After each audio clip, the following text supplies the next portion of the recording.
한 부자 청년이 예수님께 나와서 어떻게 해야 행복하고 영생을 얻을 수 있습니까?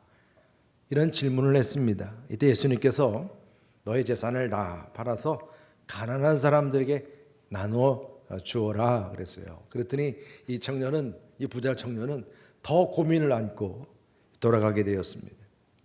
이 청년에게 만약에 또 이런 예수님의 말씀이 있지 않습니까? 밭에 엄청난 금은보화가 그 안에 숨겨져 있어요. 아무도 모른다는 거예요. 그러니까 그 밭을 빨리 사라. 이렇게 얘기했다면 샀을까요? 안 샀을까요? 대답이 없으시네요. 일부 이분은 다 산다고 다르게 대답하시는데 아마 샀을 거예요. 그렇죠? 그러면 이익이 나니까 세상적인 계산을 해도 이익이 된다고 여길 수 있잖아요. 그 밭을 사면 그 안에 엄청난 보석이 있다니까. 근데 여러분, 이 두 이야기가 사실은 같은 관점으로 주어진 말씀입니다. 예수님께서는 이 부자 청년이 지금 가지고 있는 모든 재산을 다 포기해도 진짜 아깝지 않는 가치 있는 보물을 알려주겠다는 거예요. 또 두 번째는 네가 가지고 있는 거 다 포기해도 지금 저기 그 밭에 숨겨진 보물, 그것이야말로 진짜 가치가 있는 것이다. 이것을 알려주기 위한 것입니다. 주님께서 말씀하신 보물이라고 하는 것은 이 세상 어떤 것과 비교할 수 없는 하늘나라의 보물입니다. 우리는 오늘 자신의 가치 있다고 여기는 그 모든 것을 과감하게 포기하고 바로 이 하늘의 보물을 소유한 사람이 소개가 됩니다. 바로 사도 바울이죠. 사도 바울입니다. 그에게는 어떤 것과도 비교할 수 없는 귀한 보물이 주어졌어요. 그 보물이 무엇입니까? 주 예수 그리스도이십니다. 교회에서 질문을 하면요, 예수님만 답해도 80점 이상은 맞아요. 주 예수 그리스도입니다. 사도 바울은 예수 믿는 사람들을 핍박하려고 그렇게 사방팔방으로 다니다가 다메섹이라고 하는 곳에서 예수님을 만나게 됐는데 그 예수님을 만남으로 인해서 그의 인생이 완전히 바뀌어버리게 되었습니다. 예수님을 발견한 순간 그는 지금까지 자기가 계산했던 그 비용 계산, 세상적으로 말하면 그런 비용을 계산하던 원칙이 다 무너져 버렸어요. 세상으로 말하는 비용 계산 방법은 뭡니까? 부동산을 구입을 해도 그렇고 하나의 그 기업체를 인수해도 그렇고 재무제표를 다 살피고 이 물건이 얼마나 투자 가치가 있는지 말 그대로 계산기를 수백 번 두들겨 보고 나서 야, 이거 이익이 되겠다 결정하는 거예요. 그러니까 결정 기준이 뭡니까? 보다 적게 투자했는데 이익은 최대치가 되는 거예요. 이렇게 해서 가게가 부유해지고 여러분 기업체가 부유해지면 그렇게 한 그 주자를, 그 주인공을 아주 유능한 사람이라고 세상은 평가를 합니다. 오늘 사도 바울은 이처럼 세상 모든 사람들이 유익을 위해서 이렇게 계산을 했을 때 자신이야말로 그런 부분에 있어서 정말 누구보다도 자랑할 것이 있다는 그런 부분을 얘기했어요. 그래서 오늘 우리가 읽은 말씀이 길진 않지만 특별히 반복되는 단어가 있어요. 그게 바로 여긴다라는 단어입니다. 여긴다. 이 여긴다라고 하는 이 단어가 바로 그 비용 계산의 의미로 헤게마이라고 하는 이 여긴다는 부분이 비용 계산한다는 그런 의미의 표현입니다. 그래서 사도 바울은 이같이 자기도 이런 세상적인 계산법을 통해서 과거에 자랑할 만한 그런 유익과 부유함이 있었다는 거죠. 그걸 처음 우리가 나열한 거예요. 그게 오늘 4절부터 나열이 된 겁니다. 뭐라고 사도 바울이 얘기했습니까? 그러나 나도 육체를 신뢰할 만하며 만일 누구든지 다른 이가 육체를 신뢰할 것이 있는 줄로 생각하면 나는 더욱 그러하리니 내가 8일 만에 할례를 받고 이스라엘 족속이요 베냐민 지파요 히브리인 중에 히브리인이요 율법으로는 바리새인이요 열심으로는 교회를 박해하고 율법의 의로는 흠이 없는 자라 그랬어요. 여러분 지금 사도 바울이요 이렇게 지금 자기를 소개한 이력서 일종의 자기 스펙입니다. 유대인들이 이런 얘기를 딱 들었을 때 그 당시에 입이 그냥 쫙 벌어지는 거예요. 이 정도의 캐리어면, 이 정도의 그 이력이면요, 완전 최고 엘리트입니다. 말 그대로 더 뭐 표현할 게 없어요. 좀 더 구체적으로 우리가 보면 난지 8일 만에 할례했다. 이것은 유대인들에게 있어서는 아브라함의 선택된 백성으로서의 그 정통 가문을 의미합니다. 왜냐하면 이방인들도 할례를 하면 유대인이 될 수 있는 법령이 있기 때문에 나중에 나이가 들어서도 할례를 받을 수 있었어요. 근데 이건 난지 8일 만이라고 하는 것은 아주 순수하게 아브라함의 자손으로서의 택함 받은 그런 혈통이라. 그리고 그뿐이 아니요, 이스라엘 족속이라고 이 표현하는 것도 야곱의 이름이 이스라엘이 되어서 그것이 이제 하나님의 선택된 백성이 된 거 아닙니까? 그러니까 여러분 이 이스라엘 족속이라고 하는 이 표현도 그냥 아무나 쓸 수 있는 표현이 아니거든요. 근데 이스라엘 족속 중에서도 명문가예요. 초대 왕을 배출한 베냐민족이라고. 베냐민. 초대 왕 사울 왕이죠. 사도 바울도 원래 바울로 바뀌기 전에 이름이 뭐였습니까? 사울이었습니다. 사울이었어요. 모르드게라고 하는 에스더스의 모르드게도 베냐민족입니다. 그러니까 이 민족을 구원하는 데만 나타났던 그 이름들이 되게 베냐민족이에요. 대단한 그 자존심이 있는 지파죠. 거기에다가 히브리인 중에 히브리인이라는 얘기는 아무리 유대인이라도 히브리어를 마음대로 쓰고 히브리어를 읽을 수 있고 그것으로 공부할 수 있는 거 아무나 못했어요. 그만큼 이 교육적인 면에 있어서도 히브리어를 아주 자유자재로 말을 하고 히브리어를 쓸 수 있고 또 읽을 수 있고 그럴 수 있는 히브리인 중에 히브리였다는 얘기입니다. 율법으로는 바리새인이라. 여러분 이 바리새인이라는 이 표현은 우리가 예수님을 십자가에 달게 한 뭐 이렇게 얘기하면서 바리새인 얘기하니까 우리가 부정적인 생각들을 많이 갖고 있죠. 유대인들에게 있어서는 이 바리새인 하면 민족의 아주 애국자들입니다. 마카비 혁명이라는 걸 여러분 들어보신 분들은 아시겠지만 그 로마 황제가 얼만큼 우상 숭배를 강요했냐면 성전에다가 유대인들은 돼지를 아주 부정한 짐승으로 생각하는데 돼지 피를 뿌리고 말입니다. 돼지를 섬기게 하고 막 이 정도까지 그랬어요. 그러니까 뭐 황제가 그러니 뭐 어떡합니까? 그런데도 신앙을 끝까지 지키려고 했던 그 계파가 이 바리새파예요. 그 자랑할 만하죠. 거기다가 또 가말리엘 문화생이라 하면 이거는 더 이상 말이 필요 없어요. 바울이야말로 유대인들에게서는 가장 최고의 그 존귀한 자가 바로 랍비군. 랍비의 반열에 있었던 사람이란 얘기입니다. 그러면서 열심으로는 이러한 이 율법을 반하는 자들, 바로 그리스도인들을 말하는데 이 그리스도인들을 제거하는데 앞장섰던 사람이에요. 사도 바울이 그런 열심이 있었다는 얘기입니다. 그러면서 뭘 얘기합니까? 율법 앞에서 양심을 거리낌이 없는 흠이 없는 의인이었다라고 말합니다. 의인. 율법으로 말하면 자기는 철저하게 율법을 지키는 자였다고 하는. 그래서 이것이 사도 바울이 정말로 세상적인 그런 이 계산법으로 말할 때는 최고의 가치이고 자랑거리였을 그런 내용이었다는 얘기입니다. 근데 이렇게 자랑스럽고 이렇게 귀하고 좋은 것들 다 갖췄어요. 요즘으로 말하면 옛날에는 우리가 이 사회에서 출세하려면 KS 마크를 달아야 한다 그래서 KS. 경기고등학교에 서울대학교에 막 그렇죠? 요즘에는 그 모르겠어요. 요즘에 더한 것 같아.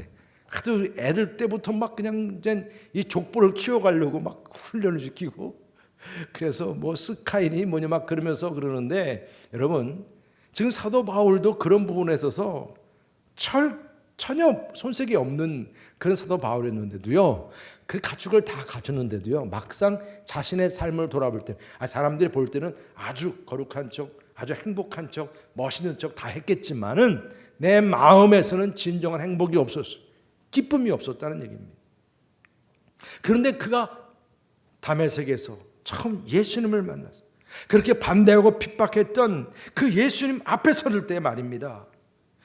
예수님 앞에 설 때 순간 그의 눈을 가리고 있던 비늘이 벗겨지게 된 거예요.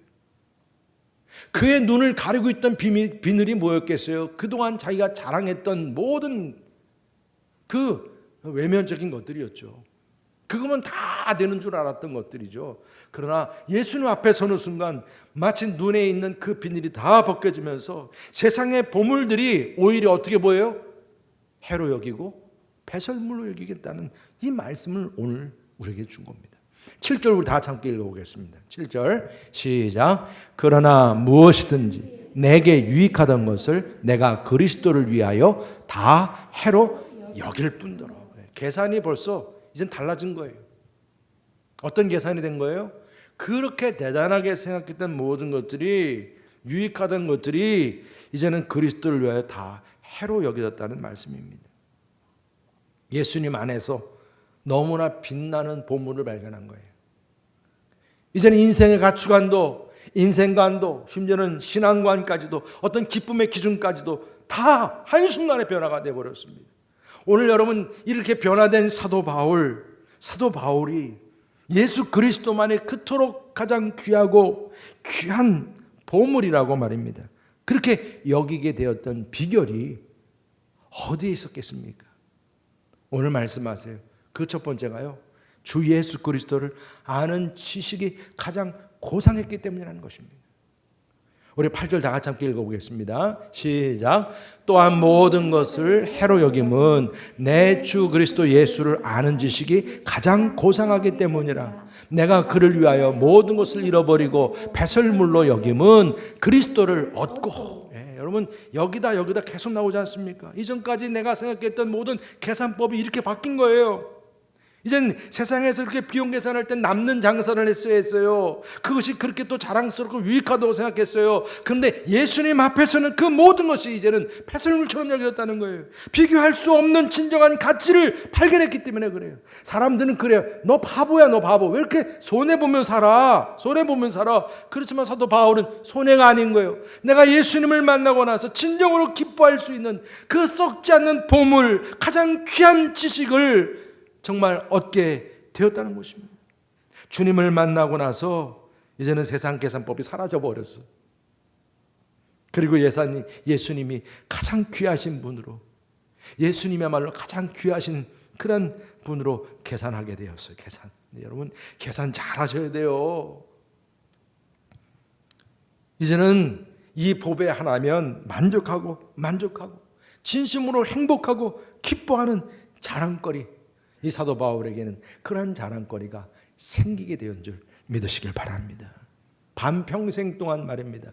그동안 그렇게 세상 자랑하며 살았는데 이제는 예수님 만나고 나서 모든 공로도, 모든 특권도, 그렇게 자랑거리도 다 모든 게 다 압수당하고 만 거예요. 이제 심지어는 로마 감옥에 지금 갇혀서 언제 죽을지 모르는 그러한 처지가 되었어요. 여러분 다소 지방의 그 사도 바울이 누렸던 재물, 그가 또한 가말리엘 문화생으로서 라피로스의 출세에 가도 로마의 시민권, 이 모든 것들이 이제는 배설물이야, 배설물. 그리고 예수님만이 가장 고상한 지식으로 여기게 되었다는 얘기죠. 여러분 이것은 우리가 이렇게 이해하면 될 것 같아요. 배를 타고 가다가 풍랑을 만났어요. 근데 이거 지금 배를 가볍게 만들어야 되니까 가지고 있는 거 다 버려야 돼. 그러면 여러분 어떻게 하겠어요? 다 버릴지라도 내 생명은 못 버리는 거잖아요. 설령 진짜 다 버리더라도 진짜 귀한 것 하나 못 버리는 게 있을 거 아니겠어요? 바로 그걸 말하는 겁니다. 내가 다 버릴지라도 주님을 아는 그 지식을 가슴에 품고 세상의 모든 자랑들은 이젠 버릴 수 있게 되었다는 얘기입니다. 여러분, 사도 바울처럼 하늘나라의 참 보배 되시는 예수 그리스도를 아는 지식이 저와 여러분들에게도 가장 큰 자랑과 기쁨이 될 수 있기를 주님의 이름으로 축복합니다. 그리고 두 번째로는 주 예수 그리스도를 얻었기 때문이라고 말씀합니다. 사도 바울은 가장 고상적인 지식, 고상한 지식인 예수님의 인격에 대해서 그분의 가르침을 알게 된 이후에 이제 과거에 그 자랑스러웠던 나 자신의 인격이든 경력이든 어떤 공로든 이제 그런 모든 것들이 주님 앞에서는 아무것도 아닌 것이 되어버렸어요. 아무것도. 이게 오늘 말씀 보니까 이게 아무것도 아닌 것 정도가 아니잖아요. 해로 여겨지고 배설물로 여겨졌다는 거예요. 밭에서 보화를 발견한 농부처럼 말입니다. 이제 다른 모든 것을 버리니까 보물을 얻게 된 거예요. 보물을 얻게 된 거예요. 지금 사도 바울도 마찬가지. 다른 것을 버리니까 가장 귀한 예수 그리스도를 얻게 되었다는 것입니다. 어떻게 보면 그것이 사람들이 볼 때는 손실인 것처럼 여기지만 그리스도를 얻는 이익과는 비교할 수 없게 되었다는 얘기입니다. 여러분, 사람이 만일 온 천하를 얻고도 그 목숨을 잃으면 무엇이 유익하리요? 주님이 말씀하셨어요. 아니 참 이게 주님이 우리에게 주신 지혜인데도요, 얼마나 많은 사람들이 이 재물 때문에 생명까지 죽이고 자살하고, 아니 뭐 보험금이 그게 뭐 대단하다고 어떻게 그럴 수가 있냐고 여러분들 다 아시는 얘기지만, 근데 이게 다 지금 사람들이 뭔가 내가 얻어야 될 것이 무엇인지 그 중요성을 제대로 분별하지 못하니까 말입니다. 사도 바울은 그래서 자기가 얻었던 모든 것들 다 버릴지라도 참 보배이신 예수 그리스도를 얻음으로 인해서 진정한 기쁨을 누리게 된 줄 믿으시길 바랍니다. 여러분, 성 아시시 성 그 프란시스 유명하죠. 그분의 그 우리가 쓴 글씨가 많이 우리가 부르는 노래인데, 주여 나를 평화의 도구로 써주소서. 유명한 분이죠. 이분이 사실은 유명한 프란시스카의 가문의 장남이었어요. 장남으로 태어났습니다. 그가 예수님을 만나고 나서 진짜 그야말로 예수님을 얻고 나머지는 다 버리게 됐는데, 그러기 위해서 철저하게 예수님처럼 살려고 정결하고 청빈하고 그리고 또 복종하고, 참 이게 쉽지 않은 일이죠. 그렇게 살고자 결단을 한 거예요. 그러니까 이 프란시스가 그 프란시스 가문에서 아주 큰 핍박을 받았어요. 그러면서 아예 이 재판소 앞으로 갔어요. 데리고 그 어르신들이. 그럼 뭐라고 그랬냐면 이제 결단하라는 거예요. 너는 지금 프란시스카의 장자다, 장자. 너가 예수를 버리면 이 프란시스카의 모든 재산을 이제 너한테 물려준다. 그런데 그렇지 않으면 너의 모든 권리는 다 박탈된다. 그런데 프란시스가요, 재판장 앞에서 조금도 주저하지 않고 유산을 포기하고 한 손엔 지팡이, 한 손엔 성경책을 들고 무너진 교회당을 향해 올라갔다는 이야기가 유명해요. 참 쉬운 일은 아니죠. 그런데 사도 바울이 그러했어요. 주님을 얻고 세상을 버렸습니다. 우리가 그리스도를 얻으면 여러분들의 삶의 주소는 강남이나 뭐 미국이나 뭐 송도나 뭐 만송이나 여러분이나 뭐 이게 아니요, 예수 그리스도의 힘을 믿으시길 바랍니다. 예수 그리스도 안에서 저나 여러분들 어느 곳에서든지 어느 때이든지 내가 비록 버릴 건 버릴지라도 예수 그리스도를 얻고 예수 그리스도로 충만할 수 있는 저와 여러분 되시기를 주님의 이름으로 축원합니다. 그럼 마지막으로 주 예수 그리스도 안에서 자신의 의로움을 발견했기 때문입니다. 사도 바울은 그리스도인으로서 가장 귀하신 분으로 그리스도를 아는 지식을 얻었어요. 그래서 이제는 자기가 그동안 가지고 있었던 모든 자랑거리들 다 배설물로 여겼어요. 그러면서 다 버리니까 예수 그리스도를 얻게 되었습니다. 언제나 예수 그리스도를 이제 얻었기에 세상 어떤 것과 비교할 수 없는 그러한 또 기쁨과 행복이 그에게 주어졌어요. 그의 삶의 모든 주소가 이제는 예수 그리스도가 되었죠. 예수 그리스도가 되었습니다. 예수님을 얻게 되었을 때 그는 이제 언제든지 예수님 안에서 무엇을 발견했습니까? 발견한 게 무엇이겠어요? 그리스도 안에서 나의 의로운 모습을 발견하게 되었다는 얘기예요. 여러분, 오늘 9절 말씀 다 같이 한번 읽어보시겠습니다. 9절 말씀 시작. 그 안에서 발견되려 함이니 내가 가진 의는 율법에서 난 것이 아니요 오직 그리스도를 믿음으로 말미암은 것이니 곧 믿음으로 하나님께로부터 난 의라. 아멘. 사도 바울은 그랬어요. 자기가 옛날 자랑했던 중에 율법으로는 아무 흠이 없는 자랑을 했어요. 그런데 막상 예수님 만나고 주님 앞에 서니까 자신의 모습 안에서 덕지덕지 붙어있는 징그러울 정도의 그 죄악된 모습이 보인 거예요. 자기가 보지 못했던 것들이 보인 거예요. 그렇게 유익한 줄 알았던 그런 모든 육체의 자랑거리들이 얼마나 해로운 것이고 냄새나는 배설물에 불과한 것인지를 보게 되었다는 것입니다. 이전에 몰랐던 거예요. 그러니까 그런 거예요. 거울이 없을 때는 자기 얼굴이 그냥 잘난 줄 알았는데 거울을 보니까 자기 얼굴이 보이는 거예요.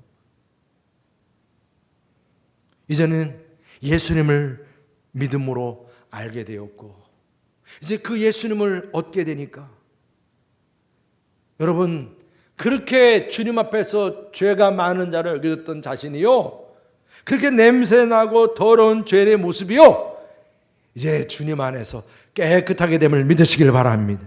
하나님과의 관계가 다시 이제 떳떳해지고 회복이 된 거죠. 여러분, 하나님께서 원하시는 율법의 의의는 내가 율법을 얼마나 잘했느냐가 아니라는 것이죠.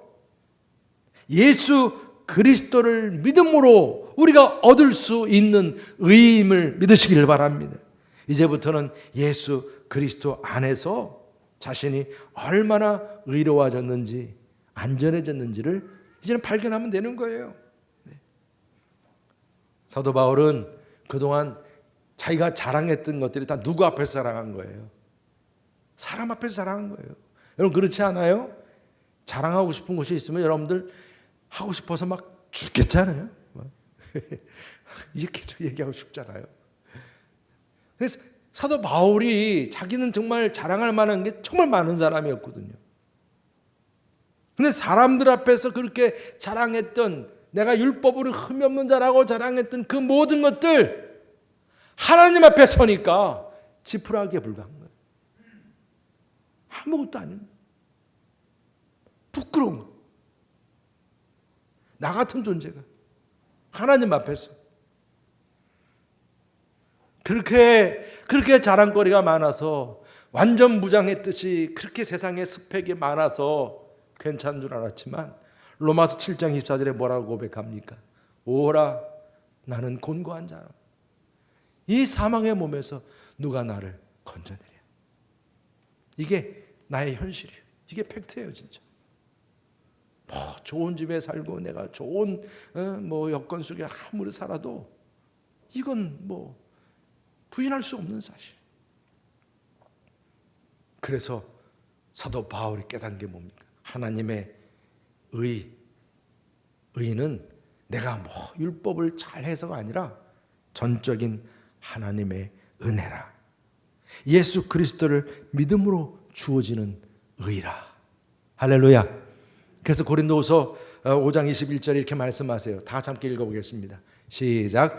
하나님이 죄를 알지도 못하신 이를 우리를 대신하여 죄로 삼으신 것은 우리로 하여금 그 안에서 하나님의 의가 되게 하려 하심이라. 아멘. 여러분, 하나님이요, 죄를 알지도 못하는 예수님을 우리를 대신해서 죄로 삼으셨다고 말씀하세요. 죄덩어리로 삼았다는 거예요. 그 죄덩어리를 십자가에 매달아 주셨어요. 그 십자가에 매달아 죽게 하심으로 인해서 그 주님 안에서 이제 하나님의 의가 되게끔 우리에게 은혜를 주심을 믿으시기를 바랍니다. 그래서 이제 우리는 그리스도 안에서 의인의 모습을 발견하게 되는 겁니다. 내가 뭘 잘해서가 아니라 이젠 하나님 앞으로 나아가는데 우리는 더 이상 두려워할 이유가 없어졌습니다. 그래서 우리는 예수님만 생각하면 가슴이 벅찬 거예요. 내가 하나님 앞에 담대히 나아갈 수 있도록 언제든지 어디서든지 이제 주님 만날 수 있는 자격을 얻게 해주셨으니, 이런 의에 내가 뭐 세상의 스펙 가지고 하나님 나 이런 사람이야, 이거는 이제는 쓰레기요, 아무것도 아니요. 이제는 예수 그리스도가 의라. 그동안 이 사도 바울은 그렇게 신주단지처럼 그렇게 자랑하고 모셨던 혈통과 학벌과 경건한 삶과 선행과 이 모든 것들 다 배설물 여기게 되었어요. 이제는 예수 그리스도로 인해서 내가 의로워지고 하나님 앞으로 나아갈 수 있게 된 이 은혜에 취해서 말입니다. 이제는 그가 장가가는 것도 잊어버릴 정도로 독신으로 자기가 가지고 있는 건 모든 걸 다 던져서 오로지 주님의 복음을 위해서 평생토록 목숨 걸고 사명 감당했어요. 사명 감당했어요.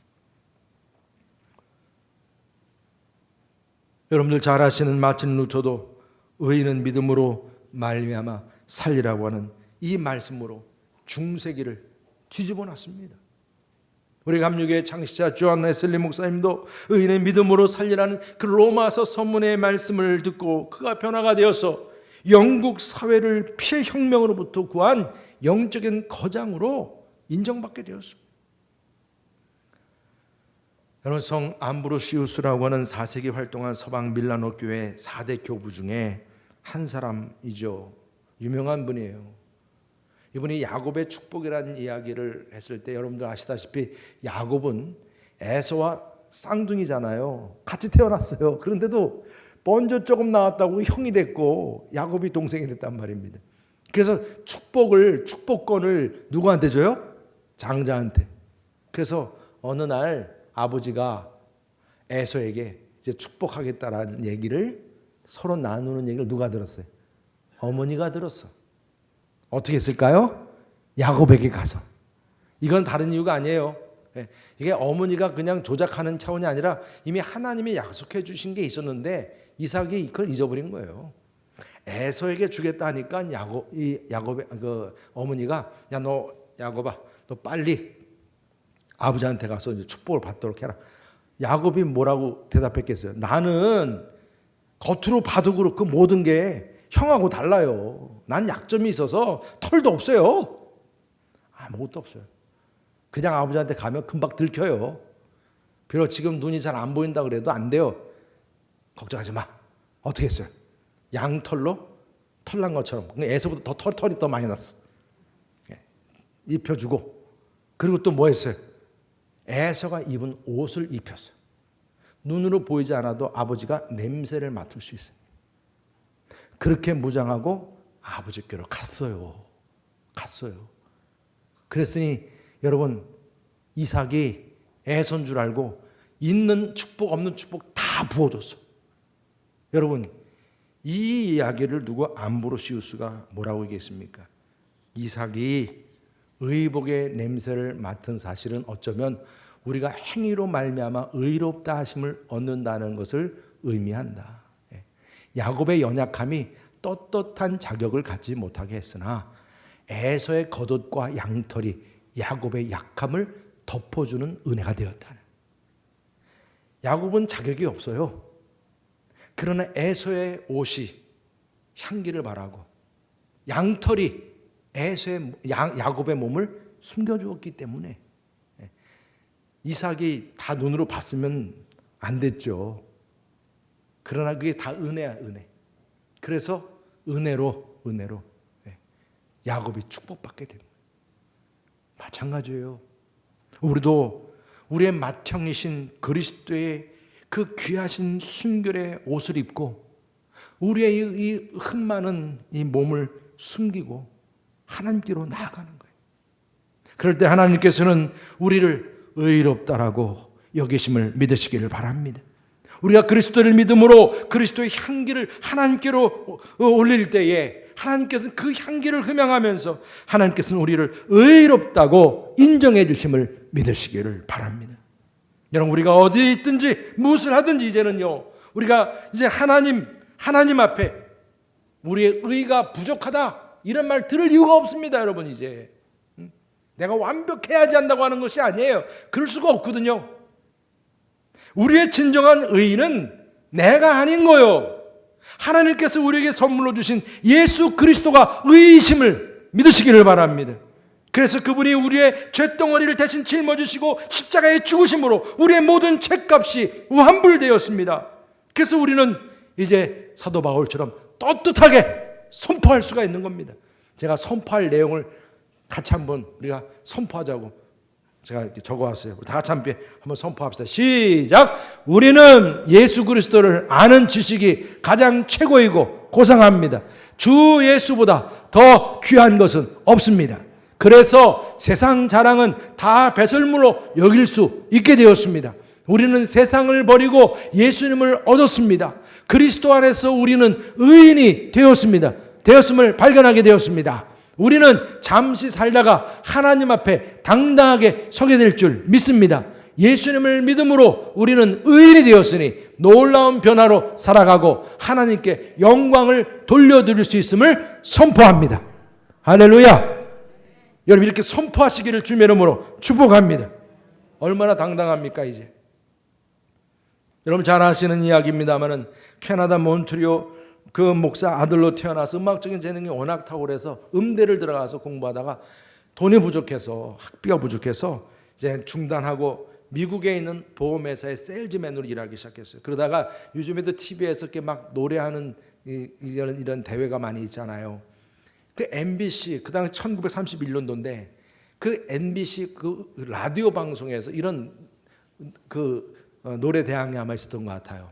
그런데 이 젊은이는 아주 중저음의 바리톤 음을 잘 했던 것 같아요. 그때 이 한번 노래한 게 전 미국 그 라디오를 들은 사람들의 그 심금을 다 울린 거예요. 난리가 난 겁니다. 그래서 유명 스타가 되었어요. 대중 가수가 되라고 막 방송 계약 뭐 이런 제의가 물밀듯이 들어왔어요. 그러니까 이런 상황 가운데서 그 어머니는 그가 앞으로 이제 어떻게 출세할 것이라는 것이 다 눈에 보이잖아요. 그 길이. 근데 앞으로 더 귀한 일에 우리 아들이 쓰임받기를 원했던 거예요. 그러면서 평소에 즐기던 성시를 아들의 책상 위에 올려놓은 겁니다. 근데 그 아들이 그걸 봤어요. 그걸 읽다가 성령의 감동을 받았습니다. 눈물을 흘리면서 순간 음률이 떠오르기 시작했어요. 그래서 그 만든 그 찬양이 여러분 잘 아시는 주 예수보다도 귀한 것은 없네. 이 세상 부귀와 바꿀 수 없네. 영죽을 내 대신 돌아가신 그 놀라운 사랑 잊지 못해. 세상 즐거움 다 버리고 세상 자랑 다 버렸네. 주 예수보다도 귀한 것은 없네. 예수 밖에는 없네. 여러분, 이 젊은이가 누구냐면 바로 빌리그레암 목사님께서 그렇게 전도 집회할 때마다 함께 동행하면서 은혜스러운 찬양으로 많은 영혼들을 주님께로 인도했던 조지 베브리 쉐아라고 하는 그런 유명한 분이에요. 이분이요, 나중에 미국에서도 일반 가수들이 가장 영예스럽게 생각하는 레코드 대상을 받았다고 그래요. 이때 시상식에서 막 박수를 받을 때 이런 유명한 이야기를 했습니다. 감사합니다. 그러나 여러분이 주신 박수 갈채라도 우리 예수님과 바꾸지 않겠습니다. 여러분, 사도 바울처럼 마틴 루터, 존 웨슬리, 또 조지 베브리 쉐아처럼 말입니다. 우리 일생에서 예수님만을 가장 자랑할 수 있는 저와 여러분 되시기를 주님의 이름으로 축복합니다. 보좌에 계신 그리스도 주님을 나의 삶의 중심에 모시고 정말 마음을 다해서 경배하고 정말 그분만을 자랑할 수 있는 그런 저와 여러분 되시기를 바랍니다. 주님 앞에 모든 민족이 말입니다. 모든 민족이 경배하고 무릎 꿇고 기도하고 그분만을 높일 수 있게 해달라고. 그 일을 위해 우리가 쓰임받게 해달라고 함께 기도하고 찬양할 수 있는 저럼 되시기를 주의 이름으로 축원합니다. 우리 시간에 함께 보좌에 계신 주 찬양, 정말 이 찬양이 사도 바울이 했을 찬양 같은 마음으로 제가 이 찬양을 선택했거든요. 함께 찬양하도록 하겠습니다.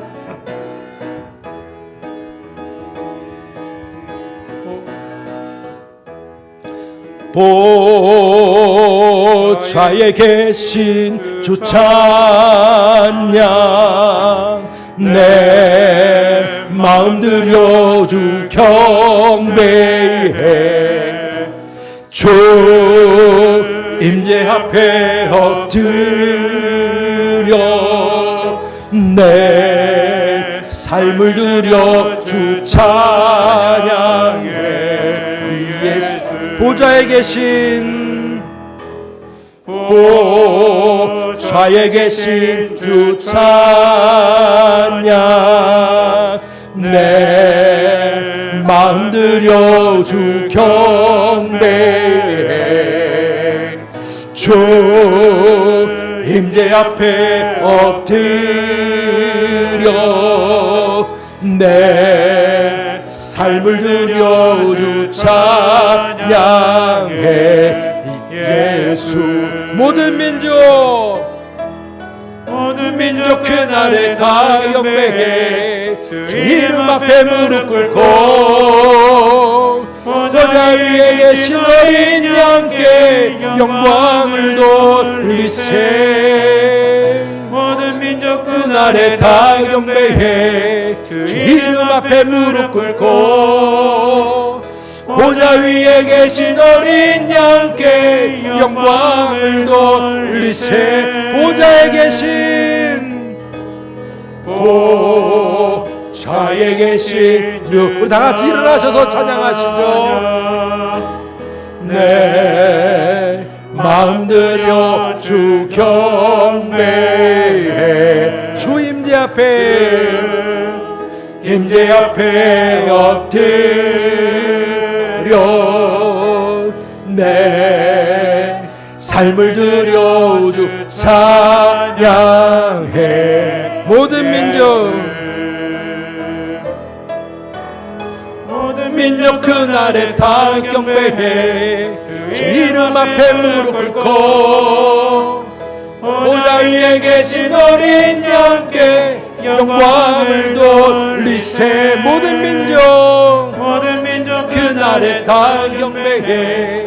주 이름 앞에 무릎 꿇고 보좌 위에 계신 어린 양께 영광을 돌리세. 보좌에 계신,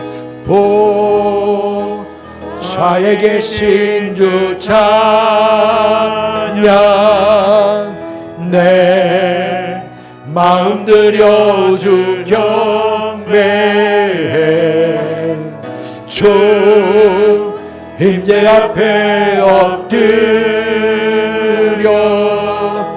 내 삶을 들여 주 찬양해.